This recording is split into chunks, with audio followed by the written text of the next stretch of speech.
Bismillahirrahmanirrahim. Assalamualaikum warahmatullahi wabarakatuh. Alhamdulillahirabbil alamin. Allahumma shalli ala sayyidina Muhammadin wa ala alihi wa ashabihi wa man tabi'ahuda ila yaumiddin. Amma ba'd. Alhamdulillah, bersyukur kepada Allah Subhanahu wa taala kita masih diberikan kesempatan, kesehatan oleh Allah Subhanahu wa taala. Mudah-mudahan kesehatan dan kesempatan yang diberikan ini kita gunakan dalam rangka beribadah kepada Allah Subhanahu wa taala. Baik, pemirsa yang budiman, pemirsa Majelis Yas'alunaka Islam Solusi Kehidupan, mudah-mudahan dimanapun kita berada dalam lindungan Allah Subhanahu wa taala, dalam keberkahan Allah Subhanahu wa taala. Kembali kami menyapa di acara Majelis Yas'alunaka Islam Solusi Kehidupan bersama Syekhuna Syekh Surahman Hidayat dalam acara Majelis Yas'alunaka Islam Solusi Kehidupan yang akan menjawab pertanyaan-pertanyaan yang masuk ke Majelis Yas'alunaka seputar akidah, ibadah, muamalah, keluarga, dan permasalahan-permasalahan yang ada di tengah masyarakat. Kita doakan mudah-mudahan beliau Syekhuna senantiasa diberikan kesehatan oleh Allah Subhanahu wa taala, diberikan keberkahan umur, keberkahan rizki, keberkahan ilmu, sehingga senantiasa memberikan manfaat untuk kita semua. Kami pula menghaturkan jazakumullahu khairan katsira kepada para pemirsa yang telah menyampaikan pertanyaannya ke Majelis Yas'alunaka Islam Solusi Kehidupan. Mudah-mudahan dengan pertanyaan tersebut menjadi asbab ilmu untuk kita semua. Baik pemirsa yang budiman, yang dirahmati Allah Subhanahu wa taala, sudah banyak pertanyaan yang masuk dari berbagai daerah untuk kali ini. Pertanyaan yang pertama datang dari Banjarmasin, dari Saudara Yoga. Bagaimana hukum masuk kerja di perusahaan dibantu orang dalam atau keluarga? Bismillahirrahmanirrahim. Wassalatu wassalamu ala asyrafil mursalin wa ala alihi wa sahbihi ajma'in. Allahumma anfa'na bima 'allamtana wa 'allimna ma yanfa'una wa zidna ilman yanfa'una. Terima kasih kepada pemirsa yang sudah menyampaikan pertanyaan-pertanyaannya. Bagi yang belum pernah berkirim pertanyaan, kami tunggu, mudah-mudahan kita bisa beribadat dalam rangka soal jawab ini ya. Terima kasih pada pertanyaan yang pertama ini tentang dibantu untuk masuk kerja, ya kan, dibantu oleh saudara atau oleh yang lain. Tentu tergantung bantuannya, ma'unahnya itu seperti apa. Kalau membantu itu ya ada nilai tentu ibadahnya. Wallahu fi aunil abdi maka nal abdu fi auni akhi. Allah akan membantu, menolong hambanya kalau hambanya itu suka membantu saudaranya. Dalam ayat Al-Quran jelas, wa ta'awanu 'alal birri wat taqwa wa la ta'awanu 'alal itsmi wal 'udwan. Saling bantu membantulah, tolong menolonglah antara kalian dalam kebaikan dan ketakwaan, tapi jangan saling membantu dalam dosa dan permusuhan. Jadi bentuk bantuannya seperti apa, ya kan? Kalau bantuan itu untuk memberikan kemudahan yang wajar dan normal karena ada aspek legalitas, misalnya kan untuk melamar itu tentu ada persyaratan-persyaratan terkait legalitas dan itu tidak mudah. Ada sekian surat-surat yang harus disiapkan. Mungkin ya tidak semua orang itu begitu familiar lah dengan surat-surat itu apa-apa, lebih-lebih bagaimana untuk mendapatkan surat-surat itu.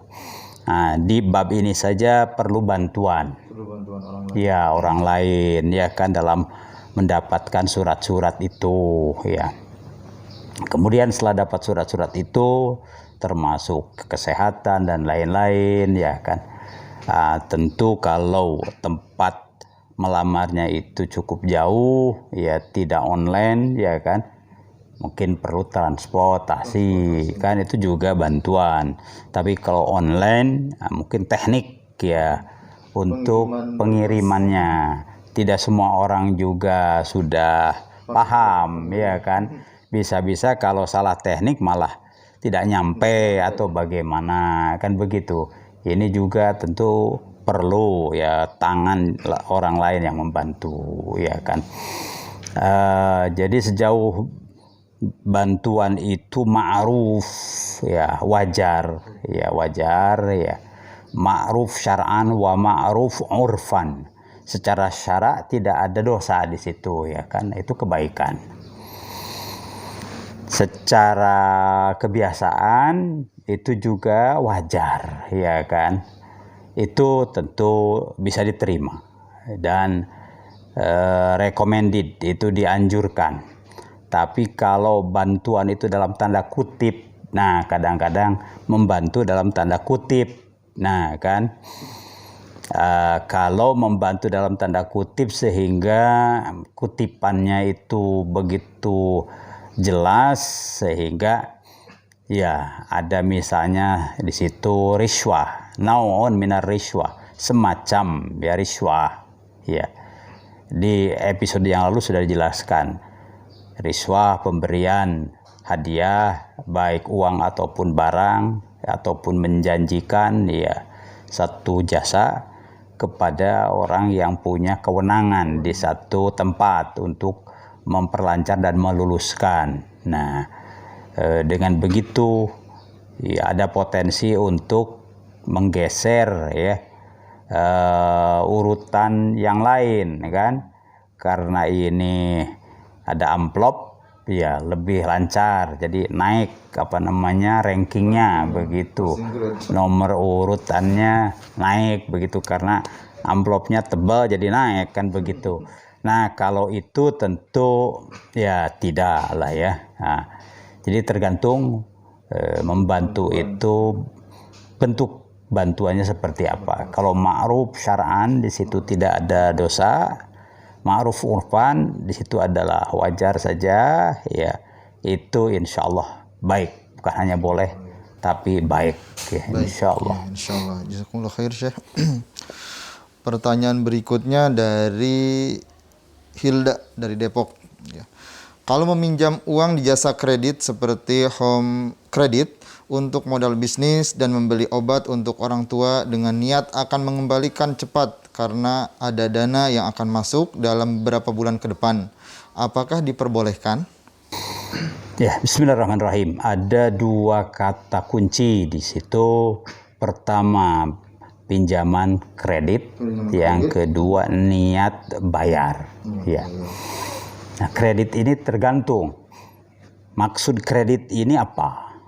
Apakah kredit secara harfiah adalah pinjaman karena orang percaya lalu memberikan pinjaman atau loan itu kredit secara harfiah begitu, atau kredit secara urfiah, kebiasaan kredit itu ya ada bunganya.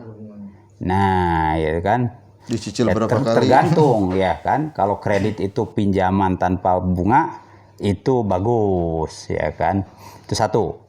Jadi pengertian kreditnya apakah home kredit atau apapun ya tuh ya, pertama harus dipastikan dulu ya pengertian kredit itu apa. Kemudian ada niatan untuk cepat mengembalikan karena ada rencana rezeki lah begitu.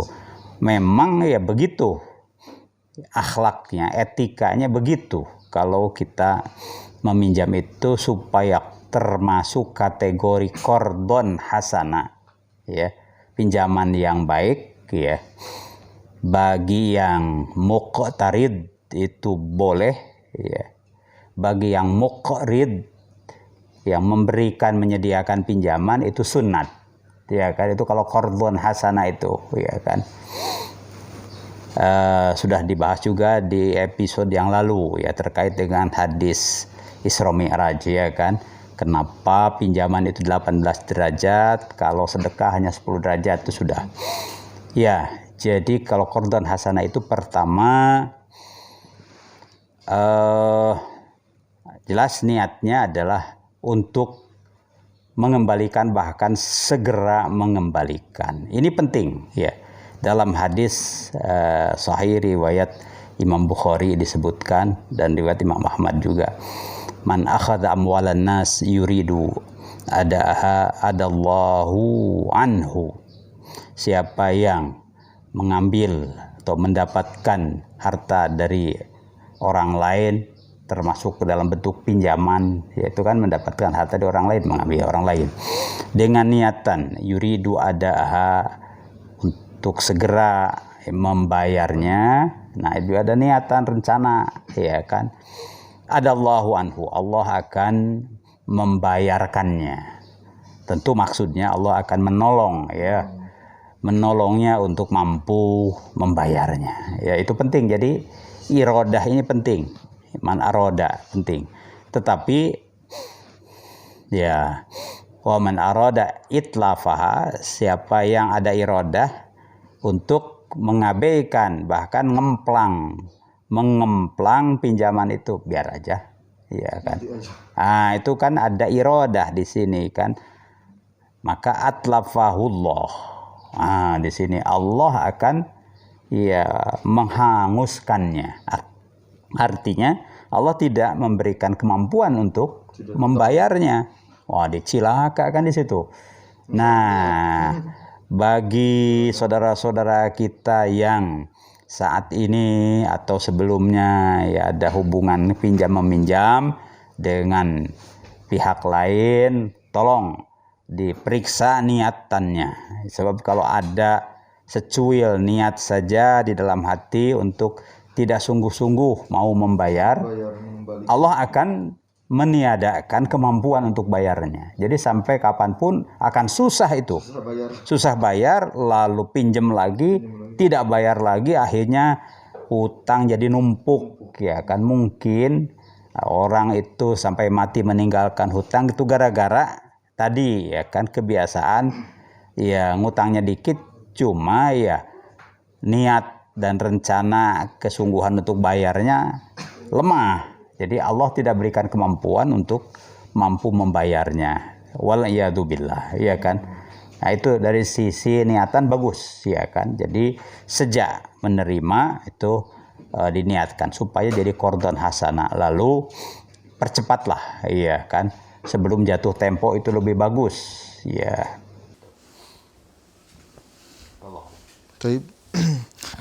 Pertanyaan berikutnya datang dari Pekanbaru, dari Ibu Dewi, ya, terkait muamalah.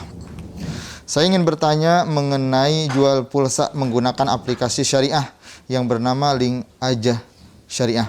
Aplikasi tersebut mengklaim bahwa sudah mendapat sertifikat dari MUI sebagai aplikasi yang dapat digunakan untuk menyimpan saldo, beli pulsa, token, dan lain-lain yang dijalankan sesuai dengan syariat Islam. Apakah jika saya memanfaatkan aplikasi tersebut untuk berjualan pulsa dengan menyimpan sejumlah saldo di aplikasi tersebut dan mendapat keuntungan dari penjualan pulsa, token, dan sebagainya, sudah dapat dibenarkan terhindar dari riba? Mohon penjelasannya. Karena ibu ini sempat menonton bahwa imani itu diharamkan di sebagian video karena termasuk riba. Ya, bismillahirrahmanirrahim. Ini agak jelimet, ya, menyebut MUI dan lain-lain syariah. Tapi intinya begini, bahwa itu dapat sertifikat MUI itu bukan untuk dijawab di sini. Itu kan kita harus dicek, ya kan. Lalu yang penting ya niatan bahwa ini sesuai dengan syariah itu penting, walaupun baru claiming. Ya, tinggal mempersiskannya klaim itu dengan realita. Dengan cara apa? Mencocokkan dengan kaifiat, cara, ya, cara pelaksanaan. Nah, caranya bagaimana, ya kan? Jadi tidak bisa cara itu diwakili dengan nama. Ini adalah kredit syariah, aplikasi syariah atau apapun, tidak bisa mewakili untuk mengecek caranya. gitu kan. Nah, caranya bagaimana, ya kan? Ini apakah itu satu metode pengumpulan dana, bikin saldo semacam titipan, ya dibuka satu rekening, nitip di situ, ya kan, si A nitip, lalu dia karena punya saldo di situ yang banyak, sebutlah sampai nilai yang cukup, ya dia jualan apa, mau jualan gorengan, jualan pulsa dari saldo itu, boleh itu kan nitip ya, seperti hanya nitip ke orang ya. Kalau tapi ini nitipnya secara online, ya kan, itu metode saja, itu wadiah hukumnya. Nah, wadiah itu tentu saja tidak bisa berkonsekuensi ada tambahan bunga, tidak boleh. Justru yang dititipi itu berhak untuk mendapatkan uang jasa, karena dengan dititipi itu dia harus mengadministrasikan, dia harus menjaga, itu boleh. Jadi perbankan misalnya, di rekening-rekening wadiah itu, tabungan dengan akad wadiah, boleh meminta uang administrasi, jasa administrasi, karena tentu saja ada pekerjaan tulis menulis dan lain-lain. Tapi tentu nilainya ya tidak besar kalau administrasi, paling berapa, dan itu tidak dalam bentuk persentase ya. MUI memfatwakan tidak persentase tapi nominal. Jadi berapapun kan biaya administrasinya ya relatif sama lah. Ya udah 5.000 atau 2.000 atau berapapun. Nah, itu dari sisi kaifiat. Jadi itu statusnya wadiah tapi online kan begitu. Ya dia yang al-mudi, si yang punya titip yang menitipkan itu boleh dia bisa di situ jual apa saja. Nah, tapi tadi dia mencontohkan yang GoPay atau e-money. Ya tadi saya coba tanya ke Mbah Google kan, e-money itu bagaimana, bukan hanya terjemahannya tapi caranya. Nah, rupanya di sini kan perlu dicermati, e-money itu uang, ya menjual uang, jadi jual beli uang. Jadi di situ dia misalnya menjual HP atau apapun begitu kan, dengan harga tertentu, ya kan. Lalu di situ ada ya diskon atau apa, ya kan, dengan harga lebih atau harga kurang, umumnya kan harga lebih, ya kan. Itu jadi e-money. Harganya satunya misalnya 2 juta. Lalu ya yang 2 juta ini dipakai untuk usaha kan, untuk membeli atau menjual apapun. Nah, lalu dia mendapatkan kelebihan. Nah, ya kan. Nah, kelebihan ini apakah tadi statusnya tetap sebagai titipan atau sudah lepas dari titipan? Tapi ini satu poin dari e-money. Kalau e-money di situ kan harganya tuh sekian, tapi lalu bisa nambah bisa kurang tergantung pada orangnya. Di sini kan kalau jual beli atau mubadalah an-naqdi bin naqdi, ini kan masuknya di situ. Kalau e-money itu uang sukunya, lalu dijual belikan juga uang lagi. Nah, bagaimana itu sama dengan mubadalah al-dhahab bidhahab. Nah, begitu, anak bin naqdi, ya dikiaskan seperti itu. Boleh, tapi 3 persyaratannya. Harus tajanus, ya, taqobud, dan tamasul, 3T. Tajanus yaitu sama valutanya, rupiah ya dengan rupiah lagi. Tamasul sama nilainya. Nah, kan kalau 2 juta ya lalu membeli jadi 3 juta, kan tidak boleh tuh. Ya 2 juta walaupun berubah jadi barang kan begitu, tapi tetap asalnya dari situ. Nah, lalu taqabud harus tunai begitu. Itu persyaratannya yang dibahas di dalam fikih, itu kan diangkat dari tentu hadis Nabi Shallallahu Alaihi Wasallam. Jadi asal terpenuhi tajanus, taqabud dan tamasul, nah, itu terbebas dari riba, iya kan itu. Jazakumullah khair. Pertanyaan berikutnya dari Ibu Pita dari Cilandak. Apakah kita wajib membayar bunga hutang riba ke rentenir? Bagaimana hukumnya di dalam Islam jika bunganya tidak dibayarkan? Ya, hukum itu ada 5 kategori: wajib, haram, ya sunat, boleh, makruh, kan itu. Ini bilang wajib tuh kata siapa, ya kan? Yang mewajibkan itu harus agama, ya kan? Apalagi ini membayar utang riba, ya kan? Ribanya sendiri kan masalah, itu harusnya dihindari. Tapi ini terlanjur sepertinya, kan terlanjur sudah jadi utang gitu, hutang ke rentenir, ya kirim debt collector juga, ya kan misalnya kan begitu. Gimana ini? Apakah wajib? Ya tentu karena riba itu ya muharram, ya irtikabul muharram haram, melakukan sesuatu yang haram. Harusnya bagaimana? Ya dihindari, iya. Tapi apakah dengan cara tidak bayar? Nah, tentu akan ada masalah. Masalah baru. Jadi masalah hubungan relasi kan bisa saja jadi masalah kan begitunya. Ketika itu kan jadi kemudorotan, ya apalagi memainkan debt collector dan lain-lain kan, bisa. Nah itu. Terus bagaimana ini? Ya ada, yaitu pertama al-iqalah. Al-iqalah itu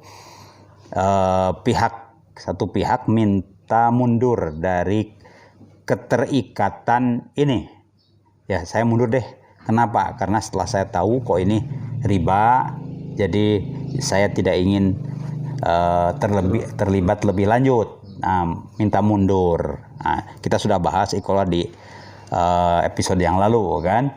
Nah, apalagi kalau bisa meyakinkan kepada pihak yang lain bahwa itu memang riba dan haram, dosanya demikian, mungkin juga ngeri juga kan. Nah, begitu akhirnya oke lah mundur, tapi tetap itu kan bayar. Mungkin kan itu lumayan, ya kan, bisa dia nerima untuk iqalah saja mundur, artinya dibubarkan itu ikatannya, itu sudah satu poin kan. Ya mungkin teruslah coba dibahas untuk mendapatkan as-sulh. Sulh itu penyelesaian yang damai lah. Ya, mungkin ada kerugian, rugi ini dan seterusnya. Tapi ini kan haram, ya kan, kerugiannya besar. Kalau ini terus, apalagi mungkin melibatkan pihak ketiga, seorang ustadz atau apapun, begitu bisa ya mendekatkan. Lalu terjadilah sulh. Ya udah, dengan sulh ini ya dia iqalahnya oke. Lalu ya kewajiban bayarnya didiskon lah. Nah itu kan bisa, itu boleh, berarti tanazul ya. Si yang punya kredit, yang mengutangkan, dia memberikan konsesi, ya udah, daripada kita bentrok dan lain-lain, ya udah, Anda juga niatnya baik kan untuk ya komitmen dengan agama, dengan syariah, mau dia ya kan, ya misalnya dibayar setengahnya. Jadi as-sulhu itu. Jadi pertama al-iqalah, yang kedua as-sulhu. Nah, kalau tidak ya tentu akan ke pengadilan kan. Nah, itu akan repot lagi. Tentu pengadilan akan menjatuhkan hukuman sesuai dengan hukuman konvensional. Iya, berlaku pasti kan. Mendingan diselesaikan secara wudiyan secara kekeluargaan. Jadi iqalah dan as-sulhu insyaallah. Tapi Syekh, jazakumullah khair. Pertanyaan berikutnya dari Ibu Silpi. Ya. Saya mau bertanya, kalau suami sudah pensiun dan masih punya uang pesangon untuk biaya hidup kami dan anak-anak, meski tidak banyak, apakah masih wajib untuk berzakat pada Ramadan nanti? Masya Allah, ini pertanyaan ya mengesankan ya, satu semangat. Ya, alhamdulillah, barakallahu fik ya atas semangat ini. Menunggu Ramadan, menunggu zakat lagi kan, Masya Allah. Tentang zakat Ramadan itu kan zakatul fitri, ya kan? Nah, itu zakat karena lebaran. Makanya kewajiban mepetnya itu ya sehari sebelum lebaran kan itu. Tapi boleh dibayarkan sejak dari tanggal 1 Ramadan untuk memberikan kelonggaran. Itu kalau zakatul fitri adalah wajib atas tiap orang yang punya kelebihan dari kebutuhan sehari ya. Ini kalau Ramadan berarti kan sebulan Ramadan masih cukup lah untuk kebutuhan dasar. Wajib tuh zakatul fitri. Ukurannya kan di hari raya, karena hari raya itu agak istimewa kan. Ya makanan juga sedikit agak istimewa, tentu ya masak-masak. Nah, kalau itu tercukupkan lalu masih ada kelebihan, maka wajiblah menunaikan zakatul fitri, ya 3 kg beras, ya kan, atau ya 3 liter 2 kg lebih sedikit, ya bulatkan sajalah. Kalau untuk Allah itu jangan hitung-hitungan, tarik ke atas jangan tarik ke bawah gitu kan. Nih kalau tarik ke bawah berarti kan dia hitung-hitungan banget ya. Allah juga tidak hitung-hitungan kok kalau memberikan rezeki itu, Masya Allah, sebelum lahir kita saja sudah disiapkan rezekinya. Jadi dalam hitung-hitungan itu kalau saya sih menyarankan tarik ke atas jadi 3 kg. Itu lebih ya, lebihnya jadi sedekah begitu, selalu diuntungkan kita. Zakat fitrah plus sedekah, zakatnya pasti mantep, sah ya, sempurna, plus ya ada sedekah. Nah jadi insya Allah kalau untuk Ramadan masih ya kan, kalau dari penjelasannya tadi. Tapi kalau zakatul mal kan tentu ada persyaratan lain, yaitu nisab, ya kan, ada nisab. Tergantung ini dimasukkannya ke rezim atau klaster zakat penghasilan. Ini kan termasuk fikih muamalat mu'asirah, ini yang kontemporer. Nah sebagian ulama yaitu ini dimasukkan kepada zakat al-malil mustafad. Jadi kekayaan yang didapatkan begitu, gaji kah atau bonus kah. Nah itu dikiaskan dengan zakat ya, begitu menghasilkan keluarkan yauma hasadihi kan begitu ya. Nah 2,5% ya, tidak besar juga ya kan, ya 10 juta ya. Kalau malul mustafad memang cenderung tidak dicari nisabnya ke mana ya, berapapun begitu. Taruhlah 20 juta itu kan 2,5% kan hanya berapa, 200.000, enggak sampai. 1 juta 25.000, iya kan kecil. Dari 20 juta ya nyisihkan 25.000 ya kecil, ya kan kecil. Jadi insya Allah, tapi itu barokah, bahkan ibaratnya itu kayak kail ya.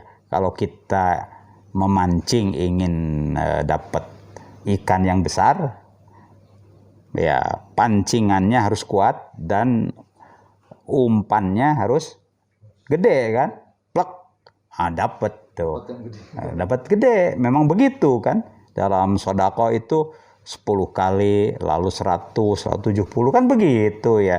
Tapi kalau kecil ya dapatnya ikan yang kecil juga, yaitu diserahkan kepada kita, itu adalah peluang ya kan. Demikian. Tapi saya jazakumullah khair. Pertanyaan berikutnya dari Bapak Hermansyah dari Jakarta. Ini agak panjang pertanyaannya terkait status rumah saat ini yang ditempati. Akad awal pembelian tahun 1984 ayah beli buat saya. Tiba-tiba ayah mau menjualnya karena katanya itu rumah beliau. Bagi saya sama sekali tidak masalah. Saya sadari sepenuh hati itu punya beliau karena memang tanpa hitam di atas putih. Sudah beberapa tahun ini dipasarkan dengan berbagai cara tapi tak laku. Yang datang melihat banyak namun tak satu pun yang jadi.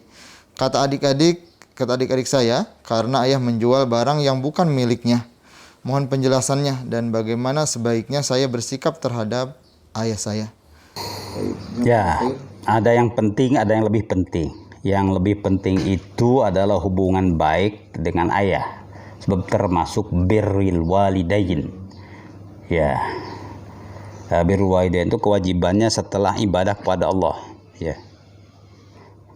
Wa qadara rabbuka alla ta'budu illa iyyahu, ya kan, wa bil walidaini ihsana.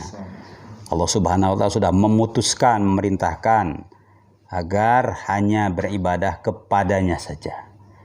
Yang kedua, ya memerintahkan agar birrul walidain. Nah, termasuk birrul walidain itu ayah atau ibu, ayah dan ibu. Jadi ini perintah Allah, wajib, ya itu pertama. Ya bagaimana caranya supaya baik ya dengan orang tua? Janganlah zon itu, sangkaan itu dikembangkan. Oh ini tidak laku-laku, ini mungkin ya ini karena ayah ini menjual yang bukan haknya, itu kan nggak bagus. Itu juga ya tanpa terkonfirmasi iya, juga. Iya, itu kan lebih bagus ya didudukkan ya, kecuali ayahnya sudah tiada ada, mungkin ada yang bisa mewakili. Ini status rumah ini bagaimana? Pertama tadi memang disebutkan ini untuk anak, untuk si A anaknya ya, walaupun tidak ada hitam di atas putih ya. Ya, tapi kemudian ayahnya ya menjual ya kan, tapi anaknya juga ridho kan, tadi sebut ridho ya. Kalau ridho berarti kalau melepaskan haknya ya sudah. Nah, kalau begitu haknya dilepaskan berarti kan kembali ke status awal, itu adalah rumah ayahnya ya. Apalagi diperkuat oleh hadis ya, bahwa anta wa maluka li abika, hadis sahih ya, riwayat Muslim dan Imam Ahmad. Kamu dan hartamu itu milik bapakmu ya, dalam hal tidak ada zimmah maliyah yang mustaqillah, yaitu kewajiban yang masing-masing ya kan. Kalau ini kan ya terbuka itu, apalagi anaknya tadi juga ridho ya udah ya kan, untuk kebaikan udah selesai, berarti itu statusnya ya udah, ayahnya berhak untuk ya menjual. Bahwa belum laku ini kan hal lain. Tapi poin itu diselesaikan dulu ya kan, karena mungkin nanti ayahnya meninggal lalu diwariskan dan seterusnya. Kemudian ya anaknya sudah ridho dan tanazul dari haknya, memang itu punya bapak ya, saya tidak mempersoalkan ya, apalagi ditegaskan bahwa dalam hal ada keperluan keluarga, apalagi ayahnya ya perlu perkuat posisinya ya, hadis berlaku tadi, anta wa maluka li abika udah ya. Taib Syekh, jazakumullah khair. Pertanyaan berikutnya dari Kesha dari Padang. Ya, saya mau bertanya, ketika mau menikah dengan ta'aruf, dengan cara ta'aruf mungkin, bagaimana kita tahu dan membuktikan calon suami kita nanti punya vitalitas hubungan seksual yang baik dan tidak mengalami gangguan disfungsi seksual? Tidak mudah juga ya. Tapi ya contoh dari Kangjeng Nabi Muhammad SAW itu, pertama ya ada seorang sahabi ya kan menyebutkan, ya Rasulullah, saya mau menikah dengan fulana al-Ansariyah, begitu kan ya. Hal ra'aitaha, begitu. Apakah kamu sudah melihatnya? Ke sana langsung. Berarti kan langsung yang ngecek ya. Tentu bukan hanya ngelihat begitu kan. ya dialog yang perlu lah ya, ta'aruf saya fulan, pekerjaan saya pulang dan seterusnya. Ya tentu pihak ibu bapaknya kalau masih ada atau keluarganya juga akan merespon. Oh si Neng ini begini kan begitu, ta'aruf itu begitu. Jadi informasi terkait ya kesehatannya mungkin juga disinggung di situ kan. Ya bisa juga sambil ya apalah bagaimana menyelami tapi tidak vulgar kan. Iya, kalau vulgar kan nggak etis juga. Bisa nggak jadi.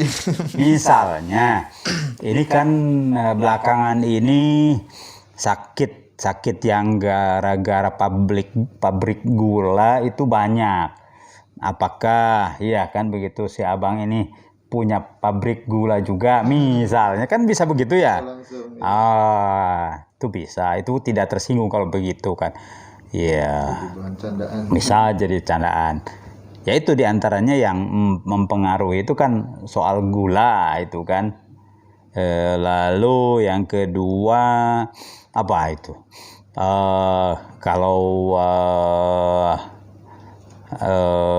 Kalau apa? Saraf itu apa? Stroke.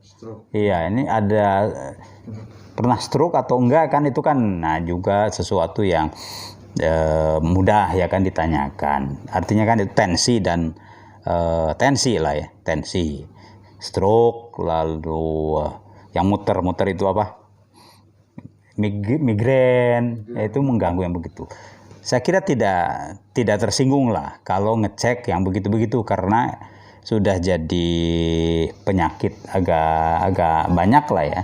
Iya, itu saya kira bisa itu jadi dicek saja melalui ta'aruf. Kalau tidak memungkinkan ta'aruf langsung, nah Rasulullah juga mencontohkan mengutus orang kepercayaan.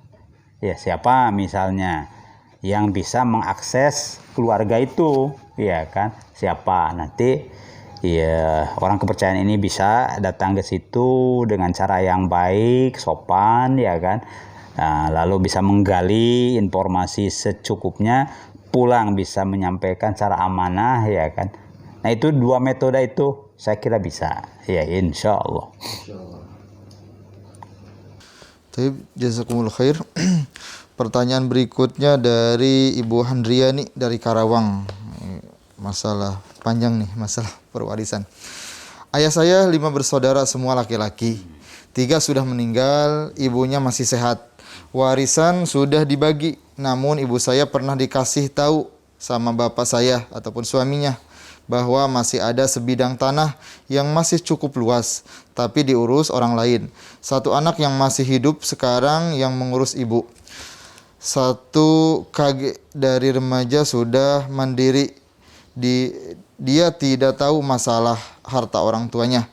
Saat ini para mantu yang 3 orang ingin tahu kejelasannya sesuai yang mereka tahu dari suaminya. Ada kecurigaan bahwa tanah itu sudah dipindah tangankan oleh kakak yang pertama. Para mantu selalu ngomongin bertiga, tapi tidak berani bilang ke anak-anak yang masih hidup. Ya, seperti itu. Panjang ya. Agak kalau panjang. mengikuti ceritanya itu tidak mudah juga menjawabnya. Tapi ya kita ditaksil saja, kembalikan ke kaidah. Gini, ini kan terkait dengan warisan ya. Harta peninggalan. Nah, harta peninggalan. Nah, terkait harta peninggalan itu lakukanlah ya pemetaan. Kan mau buka waris istilahnya kalau di daerah Pasundan, buka waris dipetakan. Pertama petakan al-warisun, al-warasah. Siapa saja yang termasuk ahli waris. Nah, catat ya. Ya. Itu ahli waris itu al-furu ya, anak terus kan. Lalu al-usul, kalau ada furu dan usul bagaimana itu bisa ditanyakan ke ustadz ya kan, ada rumusnya itu ya, tentu di sini panjang ya kan. Ya, intinya petakan siapa al-warasah. Nah, itu penting. Sebab tadi disebutkan mantu. Mantu itu saya kira bukan termasuk ahli waris, ya kan? Nah, itu dikesampingkan dulu, bukan diusir, tapi dalam pemetaan ya tidak dimasukkan. Ini ahli waris itu ini kan begitu, ya. Kalau ada benturan, oh ini mahjub dan seterusnya, tentu ada rumusnya. Yang penting fix ini ahli waris yang berhak ini, iya kan. Lalu atirkah, iya, pusakanya mana gitu. Kalau sudah jelas ininya lobangnya, tinggal pusakanya. Tentu ya harus ya kalau perlu ada surat bukti dan seterusnya sehingga tidak ada istilah tadi ini sudah dipindah tangankan atau apa. Jadi klaim-klaim seperti itu diselesaikan dulu, ya kan. Kalau ada dugaan atau klaim atau tuduhan itu ya ini sudah disewakan atau digadekan atau apa, nah itu selesaikan dulu, ya kan. Bahkan sebelum itu diselesaikan dulu, adakah hak-hak yang melekat terhadap pusaka ini, yaitu utang, pemerosesan atau pemusara. Nah, pemulasaraan jenazah mungkin saja kan, karena mau dikebumikan di mana tuh yang di Karawang tuh, mungkin mahal kan, iya, sehingga ada biaya. Lalu iya, adakah utang? Nah, itu penting, utang habiskan itu, pastikan tidak ada utang yang jadi tanggungan almarhumah. Itu ya kita sudah bahas tuh soal seriusnya utang. Yang ketiga wasiat. Nah, wasiat ini tidak boleh ke ahli waris, tapi ke bukan ahli waris. Adakah janji atau ucapan, omongan almarhum kepada yang bukan ahli waris, mau apa, lebih-lebih kepada lembaga-lembaga sosial keagamaan, mungkin ya pernah nih mau mengkarpet seluruhnya masjid atau apa kan begitu, ya itu dulu. Kalau itu sudah, jadi jangan terlalu bernafsu untuk segera bagi-bagi, ya kan. Nah, jadi hal-hal yang melekat pada warisan itu diselesaikan dulu. Nah, baru setelah itu jadi dua yang dipetakan. Pertama ahli warisnya, nah itu. Yang kedua pusakanya. Udah kalau sudah ketemu, plek, tinggal ya kan di alokasikan sebulan. Begitu insya Allah. Tidak ada prasangka lagi. Tidak ada prasangka lagi. Dikumpulkan dalam sebuah musyawarah keluarga begitu. Insya Allah. Tapi saya jazakumullah khair. Pemirsa yang budiman yang dirahmati Allah Subhanahu wa taala, alhamdulillah pertanyaan-pertanyaan yang masuk sudah dijawab oleh Syekhuna Syekh Suraman Hidayat, ya. Mudah-mudahan menjadi ilmu bagi kita semua, ya. Untuk itu kita break terlebih dahulu, kita lanjutkan setelah saat ini.